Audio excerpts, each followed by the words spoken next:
प्राचीन इतिहास को 3 खंडों में बांटते हैं। प्राग ऐतिहासिक काल, जिसके लिखित साक्ष्य नहीं मिले हैं। फिर उसके बाद हड़प्पा सभ्यता या आद्य ऐतिहासिक काल, जिसमें लिखित साक्ष्य मिले लेकिन पढ़े नहीं जा सके हैं। तीसरा ऐतिहासिक काल या वास्तविक ऐतिहासिक काल, जिसमें लिखित साक्ष्य मिले हैं और उनकी जानकारी पढ़ी भी जा सकती है, उनकी लिपि पढ़ी जा सकती है। ठीक। पूरा पाषाण काल, ये पाषाण काल जो है अर्थात पत्थरों का प्रयोग यहाँ पर बहुतायत में मानव करता था, तो इसको पाषाण काल कहते हैं। पाषाणों का महत्व ज्यादा था इसमें। पूरा पाषाण काल जो है, पाषाण काल का जो पहला तत्व है, शिकारी एवं खाद्य संग्राहक व्यक्ति होता था। पशुपालन, कृषि और अग्नि के ज्ञान का अभाव था। इस काल में जो संबद्ध प्रथम हस्तपाठ्य कुठार प्राप्त हुए हैं पाषाण के 1863 ईस्वी में पल्लावरम मद्रास में रॉबर्ट ब्रूसफुट को प्राप्त हुआ था। रॉबर्ट ब्रूसफुट जो कि एक पुरातत्व विज्ञानी और भूज्ञानी थे, इनको यह प्राप्त हुआ था, इसीलिए इसके खोजकर्ता माने जाते हैं। पूरा पाषाण काल को 3 भागों में बांटते हैं: पूर्व पूरा पाषाण काल, मध्य पूरा पाषाण काल और उच्च पूरा पाषाण काल। इनकी पहचान इनके औजारों की प्रकृति के अनुसार होती है। पूर्व पाषाण काल की जो विशेषता थी, क्रूड उपकरण थे, हस्त कुठार, खंडक, विदारणी, ये बेडोल होते थे एक प्रकार से। मध्य पूरा पाषाण काल में फलक उपकरण आते हैं, नुकीले उपकरण आते हैं, क्वार्टजाइट पत्थर से इनका निर्माण होता था। उच्च पूरा पाषाण काल में और ज्यादा उन्नत हो जाती है अवस्था, दक्षिणी और खुरचनी से इनकी पहचान होती है। मध्य पाषाण काल में अगर देखें तो शिकारी और खाद्य संग्राहक से व्यक्ति अब धीरे धीरे स्थिर जीवन, स्थायी जीवन जीने की तरफ आगे बढ़ रहा था। इसके जो साक्ष्य मिले हैं मध्य पाषाण काल के, पशुपालन के साक्ष्य आदमगढ़ से और बागौर से, क्रमशः मध्य प्रदेश और राजस्थान में स्थित हैं ये। और अस्त निर्मित उपकरण मिले हैं सराय नहार राय और मादहा, इसके अलावा दमदमा से भी। कहां पर स्थित है? प्रतापगढ़, उत्तर प्रदेश में।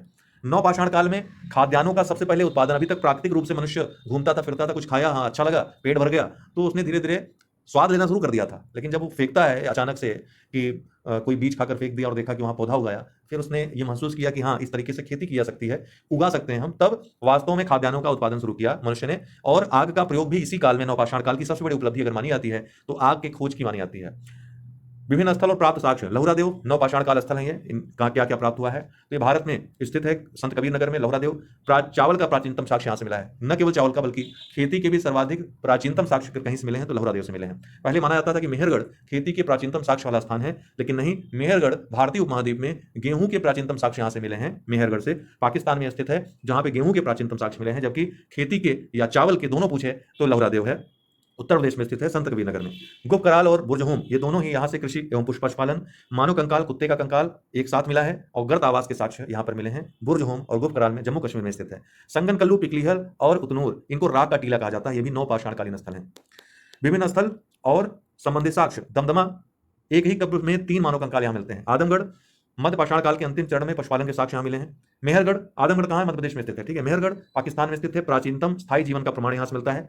पाषाण संस्कृति से लेकर सिंधु घाटी सभ्यता तक के अवशेष यहाँ से मिलते हैं। हथनौरा, भारत में मानव का सर्वप्रथम साक्ष्य यहाँ से मिला है। नर्मदापुरम, होशंगाबाद जिला, मध्य प्रदेश में यह स्थित है। हथनौरा याद रखेगा। भीमबेटका प्रागैतिहासिक चित्रकला, ठीक है, वीएस वाकड़कर ने इसकी खोज की थी, भीमबेटका की गुफाओं की, और गुफा चित्रकला यहाँ पर प्राप्त हुई है। अन्य तथ्य, बुर्जहोम की खोज किसने की थी? डी टेरा एवं पीटरसन ने। मध्य पाषाण काल की खोज की बात करें तो भारत में अस्थिपंजर का सर्वप्रथम साक्ष्य मध्य पाषाण काल से ही प्राप्त होता है। तो अस्थिपंजर जो मिले हैं वो सबसे पहले, मतलब ये पूरा पाषाण काल के मिले ही नहीं है, मध्य पाषाण काल के अस्थिपंजर ही प्राप्त हुए हैं अभी तक, ठीक। हड्डी निर्मित मातृ देवी की प्रतिमा कहां से प्राप्त हुई? लोंधा नाला क्षेत्र, बेलन घाटी से। ये मिर्जापुर सोनभद्र के आसपास स्थित है, बेलन नदी घाटी पर। बृहत पाषाण स्मारक की पहचान की गई किससे? मृतकों को दफनाने के स्थान से। दक्षिण भारत में खासकर ये स्थान काफी पाए गए हैं। राष्ट्रीय मानव संग्रहालय स्थित है कहां? भोपाल में। गैरिक मृदभांड पात्र का नामकरण कहां हुआ? हस्तिनापुर में इनका नामकरण हुआ, ठीक है। 1861 ईस्वी में, अब विभिन्न ये तथ्य हैं जिनको आप क्रमानुसार याद रखिएगा। 1861 ईस्वी में क्या होता है? भारतीय पुरातत्व के जनक माने जाने वाले अलेक्जेंडर कनिंघम भारत में सबसे पहले पुरातत्व सर्वेक्षक नियुक्त होते हैं अंग्रेजों के द्वारा। 1863 ईस्वी में भारत में पाषाणकालीन सभ्यता का अनुसंधान इस तरह से प्रारंभ होता है। 1871 ईस्वी में पुरातत्व सर्वेक्षण सरकार के एक विभाग के रूप में सबसे पहले गठित होता है, पुरातत्व सर्वेक्षण विभाग। 1901 ईस्वी में लॉर्ड कर्जन के समय पुरातत्व सर्वेक्षण विभाग को केंद्रीकृत करके भारतीय पुरातत्व सर्वेक्षण नाम दिया जाता है तथा जॉन मार्शल को इसका प्रथम महानिदेशक बनाया जाता है। इसके बाद क्रांतिकारी शोध प्रारंभ हो जाता है। मध्य पाषाण काल को फलक संस्कृति भी कहा जाता है, फलकों की अधिकता के कारण इसको फलक संस्कृति कहते हैं। 14 मानव कंकाल कहां प्राप्त हुए हैं? लंगनाज, गुजरात से एक साथ प्राप्त हुए हैं। भारत में मध्य पाषाण काल के विषय में सबसे पहले जानकारी 1868 ईस्वी में हुई। भारतीय उपमहाद्वीप में प्राचीनतम कृषि साक्ष्य वाले स्थल लहुरादेव से प्राप्त चावल का जो समय निर्धारित किया गया है 9000 ईसा पूर्व से 7000 ईसा पूर्व, जबकि मेहरगढ़ जो है जिसको किसी समय भारतीय उपमहाद्वीप में कृषि का प्राचीनतम साक्ष्य वाला स्थान माना जाता था, उसका जो काल था 7000 ईसा पूर्व का था और गेहूं को सबसे प्राचीनतम माना जाता था कि वो उगाया हुआ पौधा था यहाँ पे। लेकिन अब जब लहुरादेव की खोज हुई संत कबीर नगर में जो कि स्थित है, तो कृषि का प्राचीनतम साक्ष्य और चावल का प्राचीनतम साक्ष्य वाला स्थान कौन हो गया? लहुरादेव हो गया। इसके पहले चावल का प्राचीनतम साक्ष्य वाला स्थान कोलडीहवा को माना जाता था, जो कि प्रयागराज उत्तर प्रदेश में स्थित है, लेकिन अब वो दूसरे स्थान पे हो गया है चावल के साक्ष्य के मामले में। मक्का का पहला साक्ष्य प्राप्त हुआ मैक्सिको में। गुप्त कराल का अर्थ क्या होता है दोस्तों? कुलाल अथवा कुम्हार की गुफा। अब सिंधु घाटी सभ्यता में आते हैं। ये कांस्य युगीन सभ्यता भी कही जाती है क्योंकि तांबे और टीन को मिलाकर कांसे का सबसे पहले निर्माण इसी युग में हुआ था। इसीलिए इसको कांस्य युगीन सभ्यता कहते हैं। हालांकि इसमें सबसे ज्यादा प्रयोग किस धातु का हुआ था अगर पूछे तो तांबे का सर्वाधिक प्रयोग हुआ था। लोहे से परिचित थे नहीं, लोहा आता है आपके उत्तर वैदिक काल में जाकर के। मान्य तिथि क्या है? 2300 ईसा पूर्व से 1700 ईसा पूर्व। कार्बन 14 जो कार्बन डेटिंग है उसके द्वारा ये तिथि निकाली गई है, जो सबसे प्रमाणिक मानी जाती है। इसका विस्तार उत्तरी जो विस्तार था मांडा चिनाब तट पर जो कि स्थित है जम्मू कश्मीर में। दक्षिण जो विस्तार था दहमाबाद गोदावरी तट महाराष्ट्र में स्थित है।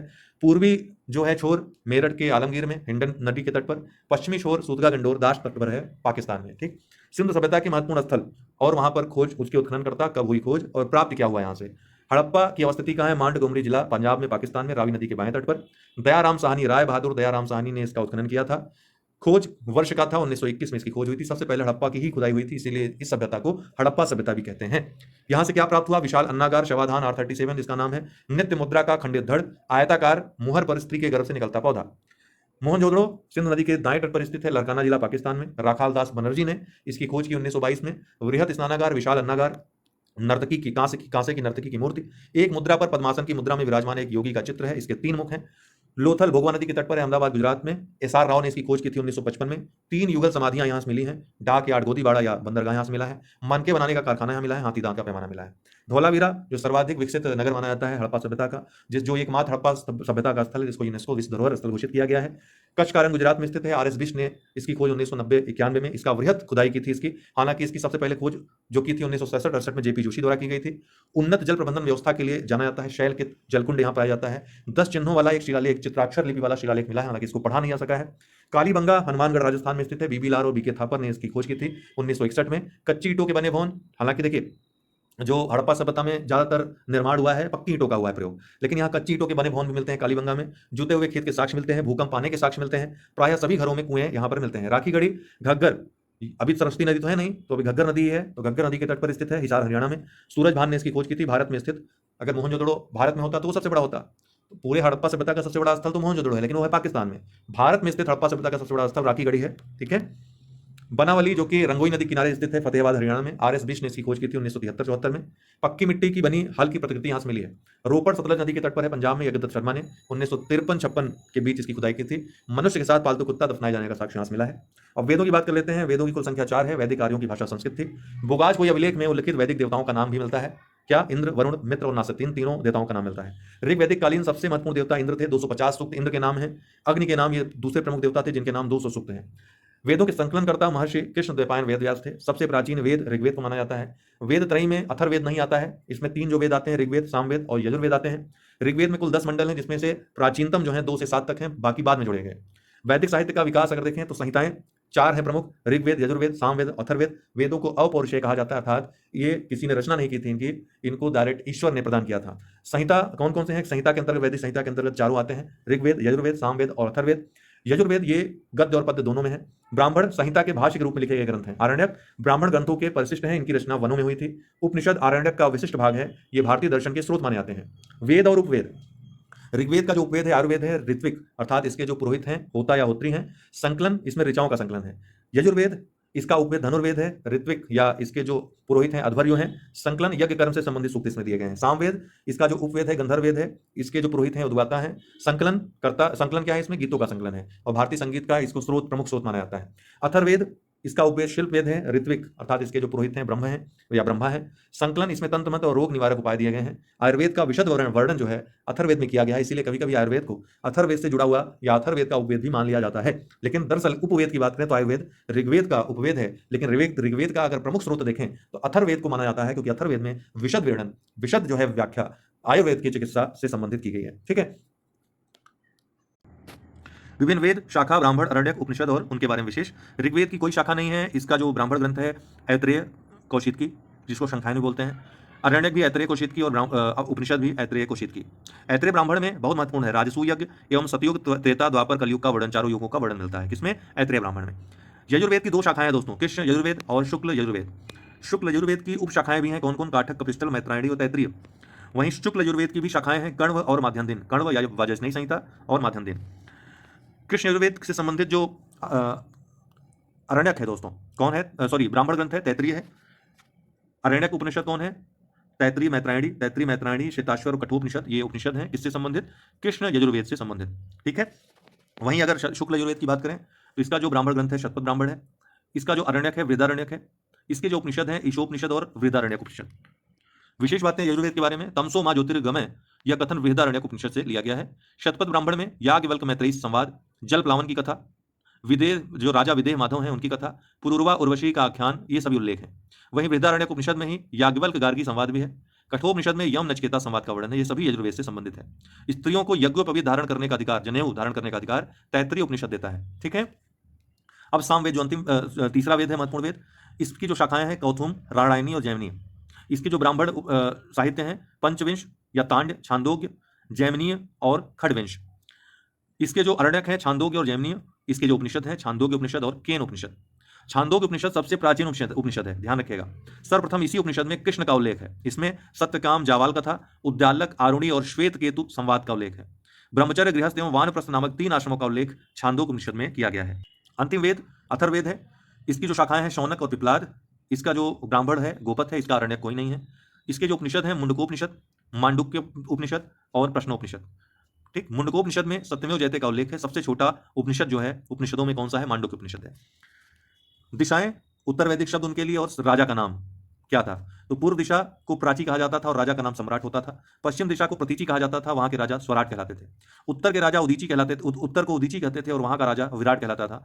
मध्य को मध्य ही कहते थे, यहाँ का राजा राजा होता था, राजा कहलाता था। और दक्षिण का राजा भोज कहलाता था।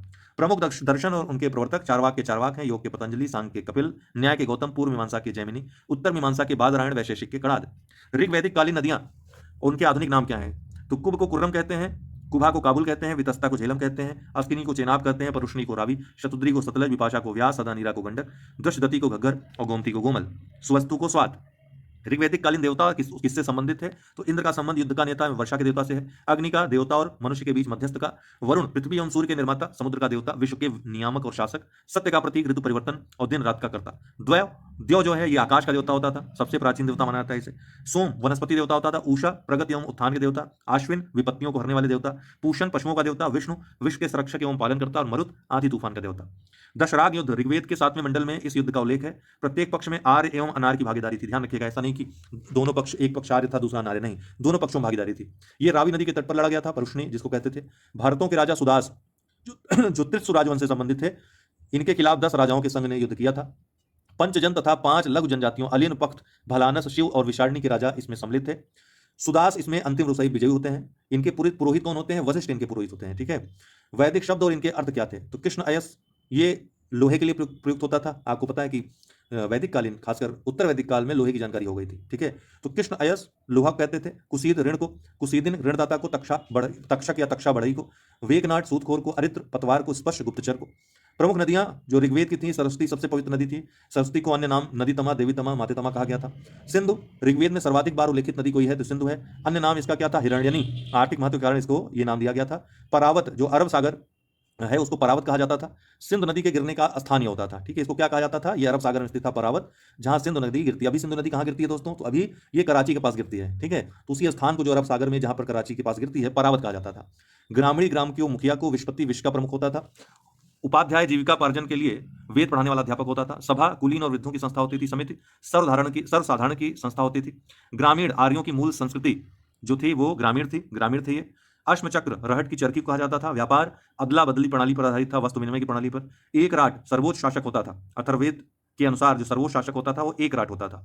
परीक्षित मृत्युलोक के देवता होते थे। त्रिवर्ग धर्म अर्थ और काम को त्रिवर्ग कहा जाता था। पुरुषार्थ धर्म अर्थ काम में मोक्ष को जोड़ दिया तो पुरुषार्थ कहा जाता था।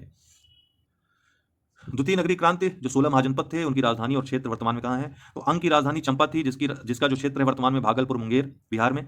मगध की राजधानी गिरिबिज या राजगिरी थी। ठीक, बाद में पाटलिपुत्री हुई। तो इसका क्षेत्र कहाँ था? पटना, गया का जो आज का क्षेत्र है।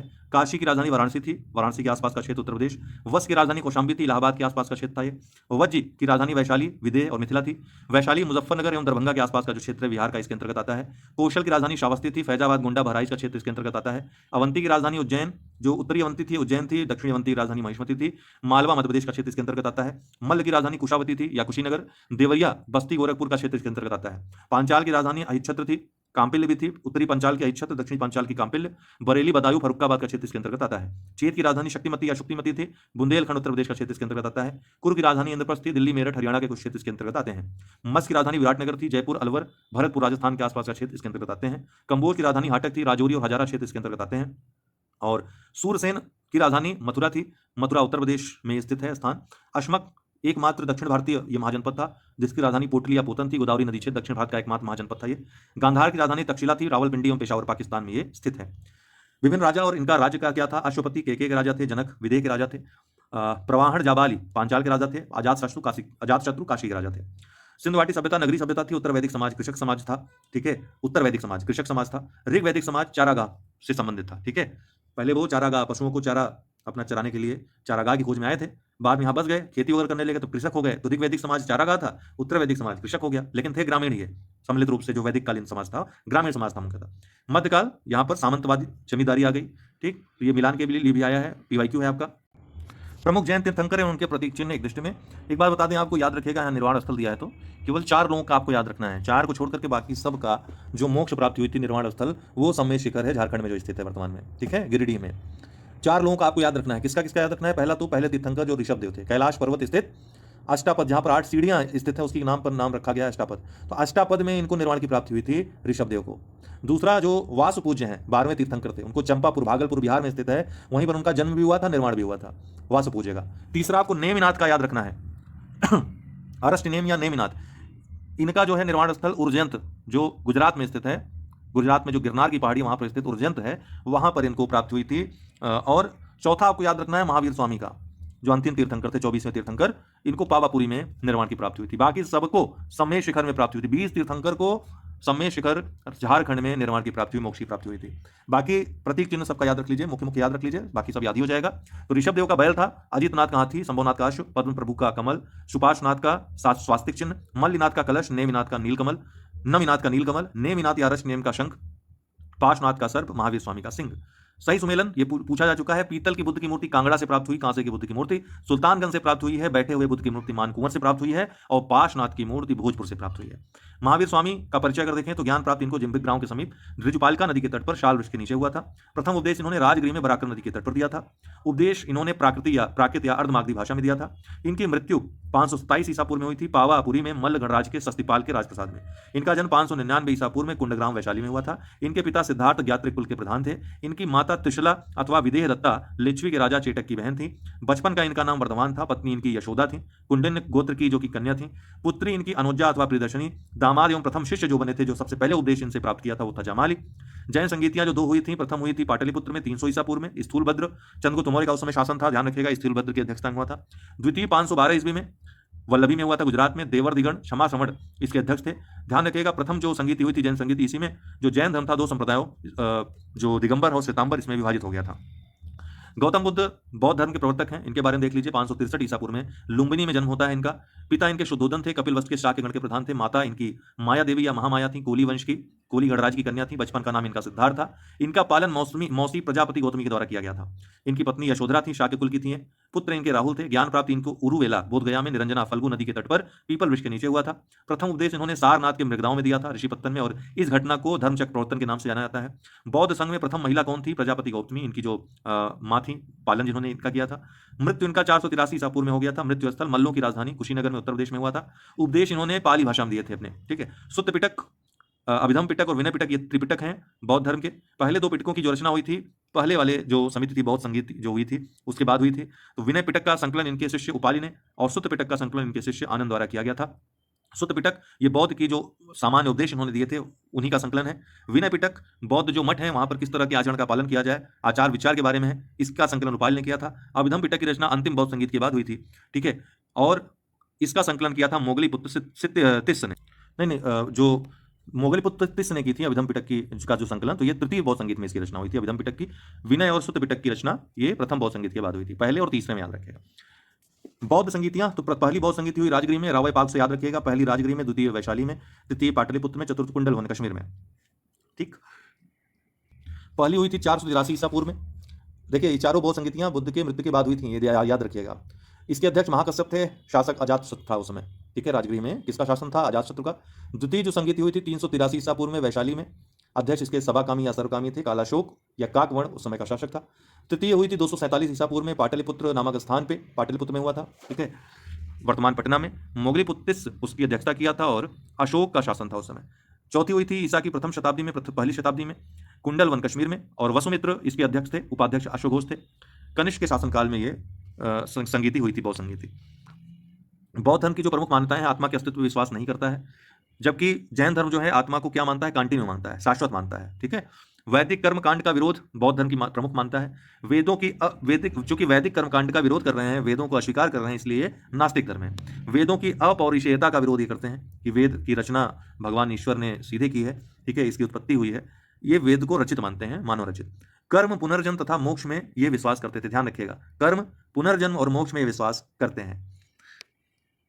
बौद्ध धर्म का विभाजन देखें तो द्वितीय संगीत और चतुर्थ बौद्ध संगीत में बौद्ध धर्म का विभाजन होता है। द्वितीय बौद्ध संगीत में स्थावीर या थेरवादी और महासांघिक या सर्वास्तिवादी में ये विभाजित हो जाता है। चौथी बौद्ध संगीत में यही थेरवादी जो है हीनयान हो जाते हैं, मूल बौद्ध धर्म को जो मानते हैं, बुद्ध की शिक्षाओं को मानते हैं, रूढ़िवादी हैं ये। जबकि महायान, महासांघिक का ही विकसित रूप होता है महायान, जो बुद्ध को अवतारी या बुद्ध के अवतारों को ही मानने लगता है, ईश्वर के रूप में, मूर्ति के रूप में पूजा भी जाने लगता है इसके तहत, किसको, बुद्ध को। 16 महाजनपदों का उल्लेख कहाँ कहाँ मिलता है, बौद्ध ग्रंथ अंगुत्तर निकाय में और जैन ग्रंथ भगवती सूत्र में। मगध वंशावली, मगध पे किस किस वंश का शासन रहा, क्रम से याद रखिएगा, हर्यक वंश, शिशुनाग वंश, नंद वंश, मौर्य वंश, शुंग वंश और फिर कण्व वंश। मौर्य वंश का संस्थापक चंद्रगुप्त मौर्य और इसका अंतिम शासक बृहदत्त था मौर्य वंश का। अन्य शासक चंद्रगुप्त मौर्य के बाद बिंदुसार, फिर अशोक, फिर दशरथ, फिर संप्रति, फिर शालिसुक, फिर देववर्मन, फिर शतधन्वन और फिर अंतिम शासक बृहदत्त। चंद्रगुप्त मौर्य की बात करें तो इसके बारे में महत्वपूर्ण तथ्य, श्रवणबेलगोला में 298 ईसा पूर्व में जैन पद्धति जो होती है सल्लेखना, उसके द्वारा इसने शरीर त्याग दिया था। अंतिम दिनों में जैन भिक्षु भद्रभायु का शिष्यत्व इसने ग्रहण कर लिया, जो कि दिगंबर जैन थे। भद्रभाव के साथ श्रवणबेलगोला ये चला गया था और वहीं पर इसने प्राण त्याग दिया, फिर निर्वाण की प्राप्ति कर ली जैन धर्म के अनुसार। बिंदुसार ने सीरिया के शासक एंटियोकस से 3 वस्तुओं, मीठी मदिरा, सूखी अंजीर और एक दार्शनिक की मांग की थी। किसने, बिंदुसार ने, सीरिया के शासक एंटियोकस से। अशोक के बारे में बात करें तो माता इनकी सुभद्रांगी थी, पिता बिंदुसार थे, प्रचलित नाम इनका देवा नाम प्रियदर्शी के नाम से इनको जाना जाता है, अभिलेखों से पता चलता है। राज्याभिषेक 269 ईसा पूर्व में हुआ, अपने राज्यारोहण के 4 वर्ष बाद इन्होंने ये करवाया था राज्याभिषेक, ठीक है, मतलब 273 ईसा ईस्वी में जो है ये राज्य इसको मिल जाता है, राजा बन जाता है, लेकिन राज्याभिषेक 269 ईसा पूर्व में करवाता है। अभिलेख की इसकी जो भाषा थी वो प्राकृत भाषा में मैक्सिमम अभिलेख लिखे गए हैं। अभिलेख की लिपि क्या थी, ब्राह्मी, खरोष्टी, अरमाइक और यूनानी। अशोक नाम का उल्लेख इसके मास्की, गुर्जरा, नेत्तूर और उदय गोलम अभिलेख में मिलता है, स्पष्ट अशोक नाम दिया गया है जिसमें। अशोक के अभिलेखों का अगर विभाजन देखें तो शिलालेख इसके दीर्घ शिलालेख कुल संख्या 14 है, 10 स्थानों जो कि प्राप्त हुए हैं, और लघु शिलालेख स्तंभ लेख 7 हैं, जो कहाँ कहाँ से मिले हैं, लौरिया अरराज, दूसरा लौरिया नंदनगढ़, तीसरा रामपुरवा, चौथा दिल्ली टोपरा, 5वां दिल्ली मेरठ, 6ठा प्रयाग, 7वां संकिंसा से। इसके अलावा अशोक के कई गुहालेख भी मिले हैं। 14 दीर्घ शिलालेख और उनके विषय। पहले शिलालेख में जीव हत्या का निषेध दिया गया है। दूसरे में चोल, पांड्य, सतीपुत्र, केरलपुत्र, ताम्रपर्णी, यवन राजा एंटियोक और उसके पड़ोसियों के राज्यों में भी मनुष्यों और पशुओं की चिकित्सा की बात की गई है। तीसरा युक्त राज्यों और प्रादेशिक नामक 3 नए अधिकारियों की नियुक्ति की बात है। चौथा भेरी घोष धम्म घोष में बदल गया, इसकी बात है। 5वां राज्याभिषेक के 13वें वर्ष धम्म महामात्रों की नियुक्ति का वर्णन है। 6ठे में क्या है, प्रतिवेदकों को प्रजा का हाल बताने का आदेश दिया गया है। 7वें में सभी संप्रदाय के लोग सब जगह निवास करें, ऐसा कहा गया है। 8वां अशोक द्वारा धम्म यात्राओं का प्रारंभ, लुम्बिनी की यात्रा भी इसमें बताई गई है। 9वां धम्म, ये तीर्थ यात्राओं का वर्णन 8वें में ध्यान रखिएगा, तीर्थ यात्रा संबंधित है। 9वें में धम्म मंगल सर्वश्रेष्ठ घोषित किया गया है। 10वें में धम्म नीति की श्रेष्ठता पर बल दिया गया है। 11वां धम्म दान का उल्लेख इसमें है। 12वां धार्मिक सहिष्णुता पर बल देता है। 13वां कलिंग विजय का वर्णन है। इसके अलावा महिलाओं के प्रति सम्मान की बात की गई है। 5 यवन राजाओं का भी 13वें शिलालेख में उल्लेख है। इसके अलावा चोल, पांड्य, सतीपुत्र, केरलपुत्र और ताम्रपर्णी का उल्लेख इसमें मिलता है। 8वीं राजाओं का उल्लेख इसमें मिलता है। 14वां सभी लेखों के लिए उपसंहार का स्वरूप है। 14वां जो है जो शिलालेख है। 14 जो दीर्घ शिलालेख प्राप्त हुए हैं, प्राप्ति स्थल कहाँ है, तो गिरनार जो कि जूनागढ़ गुजरात में स्थित है, शाहबाजगढ़ी पेशावर पाकिस्तान में स्थित है, धौली पूरी उड़ीसा में स्थित है, जौगढ़ गंजाम उड़ीसा में स्थित है, कालसी देहरादून उत्तराखंड में स्थित है, सोपरा ठाणे महाराष्ट्र में स्थित है, ये मानसेरा हाजरा पाकिस्तान में स्थित है, एर्रागुड़ी कुर्नूल आंध्र प्रदेश में स्थित है, कंधार अफगानिस्तान में है, सन्नति गुलबर्गा कर्नाटक में स्थित है। इसको आप इस ट्रिक से भी याद रख सकते हो, समा कागिर जो धोए सो, क्षमा कागिर श से शाहबाजगढ़ी, माँ से मानसेरा, का से काससी, ठीक है कालसी, गिर से गिरनार, समा का गिर, जो से जौगढ़, धो से धौली, धो ए, एर्रीगुड़ी ए से, ठीक है, और सो से सन्नति, ठीक। तो इस तरह से आप याद रख सकते हैं सभी स्थानों के नाम। 13वें शिलालेख में वर्णित 5 यवन राजा कौन कौन थे, मिस्र के राजा टालमी फिलाडेल्फस द्वितीय, तुर्मे जिसको बोलते हैं, एपिरस के राजा अलेक्जेंडर, अलेक्सुंदर इनका नाम मिलता है, साइरिन की राजा मैगस, मग इनका नाम मिलता है, मैसिडोनिया का राजा एंटीगोनस, गोनाट्स, अंतकिन इनका नाम मिलता है। सीरिया के राजा एंटियोकस द्वितीय, जो अंतियोक इसका नाम था, इनका वर्णन मिलता है। ठीक है, मौर्य प्रशासन की इकाइयां देखें तो ऊपर से नीचे तक प्रांत सबसे ऊपर, साम्राज्य सबसे ऊपर होता था, उसके बाद प्रांत जो कि उपराजा द्वारा नियंत्रित होता था, फिर मंडल आता था, प्रदेष्टा इसका नियंत्रण करता था, फिर आहार या विषय आते थे, विषयपति के द्वारा नियंत्रित होते थे, फिर स्थानीय 800 ग्रामों का समूह होता था, द्रोणमुख 400 गांवों का समूह होता था, खारवटिक 200 गांवों का समूह होता था, फिर संग्रहण 10 गांवों का समूह होता था, सबसे छोटी इकाई गांव होती थी। ठीक, महत्वपूर्ण पदाधिकारी देखें तो कृपया अध्यक्ष वन विभाग का अध्यक्ष होता था, सीताध्यक्ष कृषि विभाग का अध्यक्ष होता था, विविता अध्यक्ष चारा गांवों और पशु सुरक्षा अध्यक्ष होता था, सूनाध्यक्ष बूचड़ खाने का अध्यक्ष होता था, पर्ण्याध्यक्ष वाणिज्य विभाग का अध्यक्ष होता था, पौतवाध्यक्ष मापतौल विभाग का अध्यक्ष होता था, लक्षणाध्यक्ष टकसाल का अध्यक्ष होता था और अकराध्यक्ष खान विभाग का अध्यक्ष होता था। केंद्रीय प्रशासन अगर मौर्य काल का देखें, मौर्य प्रशासन का, तो प्रत्येक विभाग का प्रमुख तीर्थ के नाम से जाना जाता था। इस तरह से कुल तीर्थों की संख्या 18 थी। पहला तीर्थ प्रधानमंत्री होता था, पुरोहित, युषराज ये दूसरा होता था, राजा का उत्तराधिकारी युवराज होता था, युषराज नहीं युवराज, राजा का उत्तराधिकारी होता था। तीसरा तीर्थ समाहर्ता होता था, राजस्व मंत्री होता था। चौथा सन्निधाता होता था, कोषाध्यक्ष। पांचवा सेनापति सैन्य मंत्री होता था। प्रतिष्ठा फौजदारी न्यायालयों का अध्यक्ष होता था। व्यवहारिक ये दीवानी न्यायालयों का, सिविल न्यायालयों का अध्यक्ष न्यायाधीश होता था। दंडपाल सैन्य संसाधन एकत्र करने वाला होता था। अंतपाल सीमांत प्रदेशों के दुर्गों की देखभाल करने वाला प्रमुख होता था। कर्मांतिक उद्योग मंत्री होता था। दुर्गपाल देश के भीतर दुर्ग की देखभाल करने वाला प्रमुख होता था। नागरिक नगरों की व्यवस्था करने वाला प्रमुख होता था। प्रशासता राजकीय दस्तावेजों को सुरक्षित करने वाला प्रमुख होता था। दौवारिक राजप्रसादों का अधिकारी होता था, जहां पर लोग ठहरते थे। अंतर्वशिक राजा की निजी अंगरक्षक सेना का प्रमुख होता था।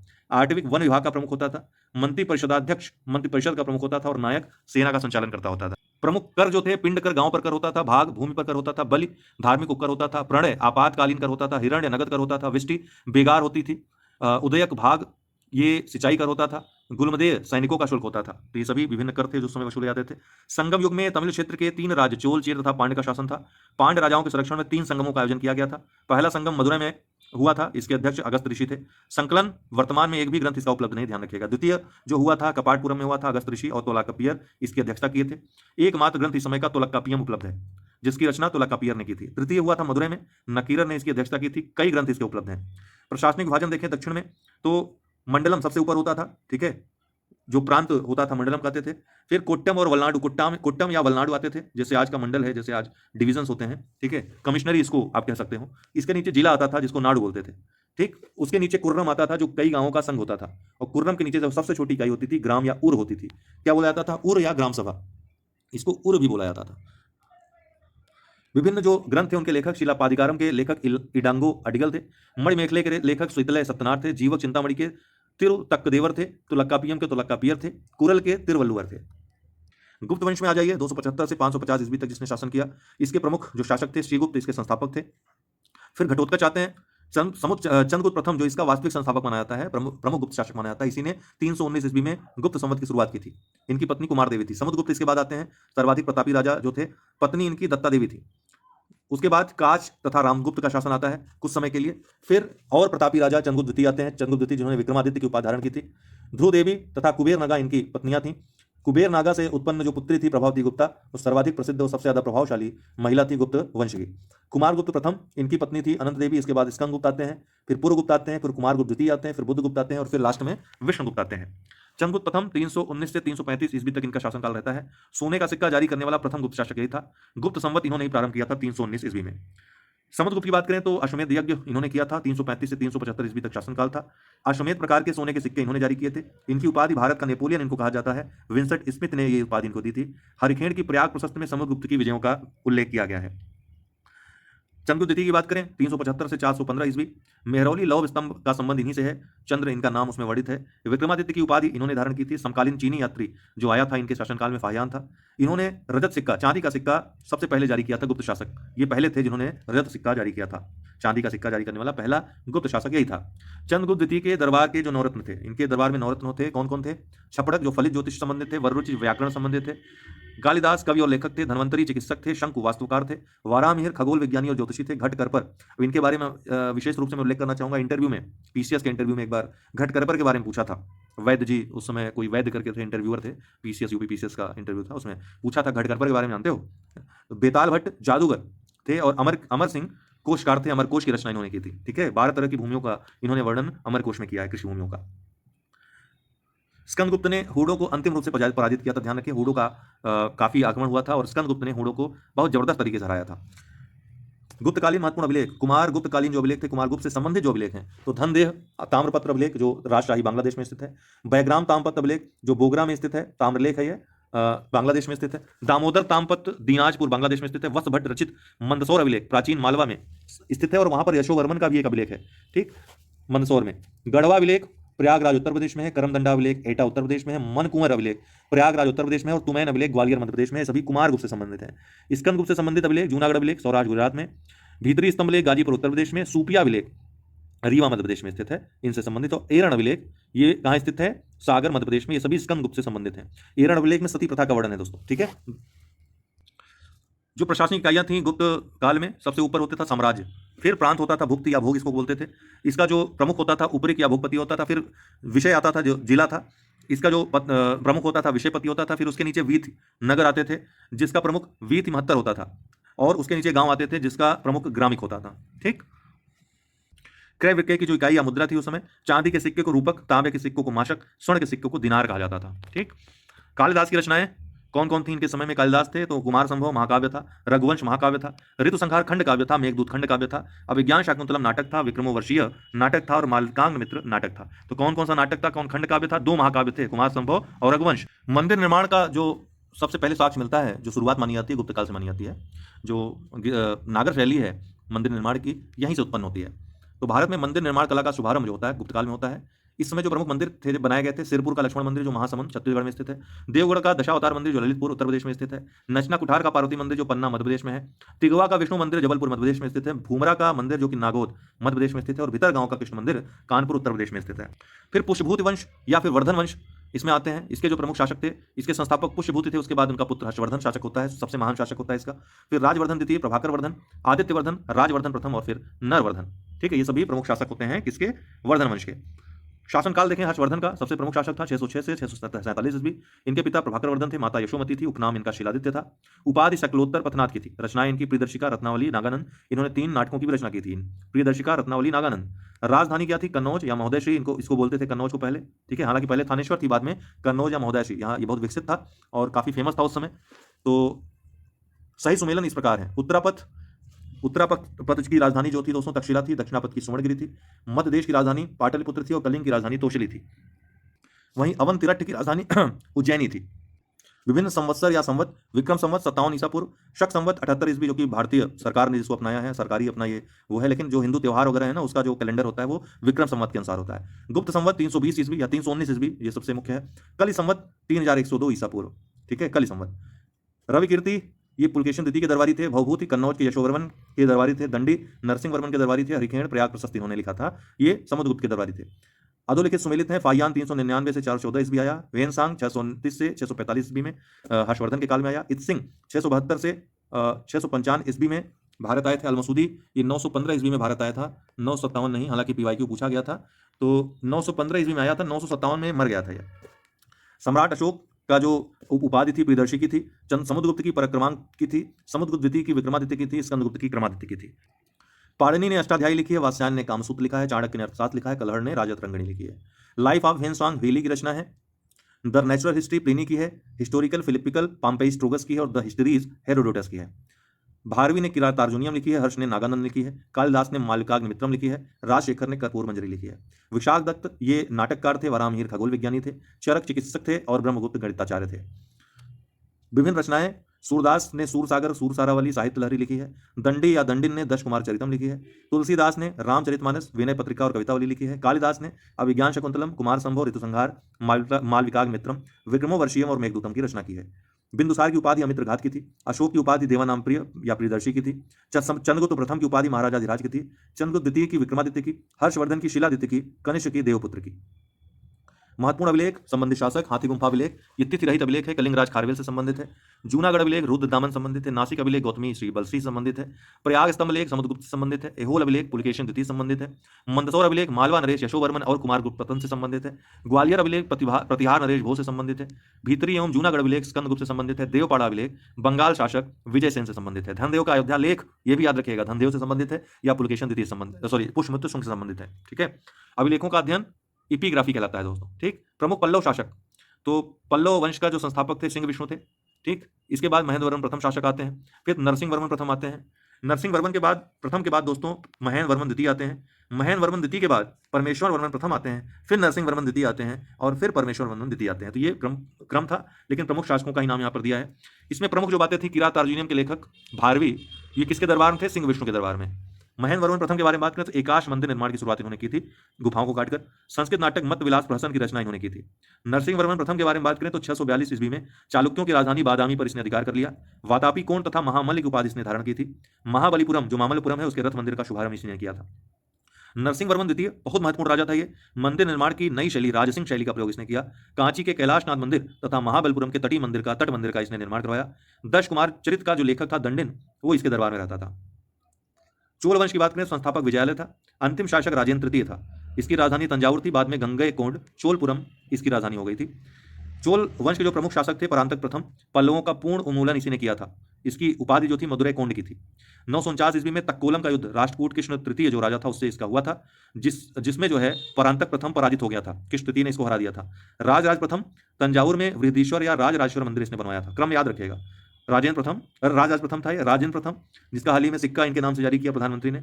गंगा जल लाने के लिए पाल शासक महिपाल तथा पूर्वी गंग शासक को पराजित कर गंगईकोंड चोलपुरम की, गंगईकोंड की उपाधि धारण की और गंगईकोंड चोलपुरम नामक स्थान की इसने, या शहर का इसने निर्माण किया।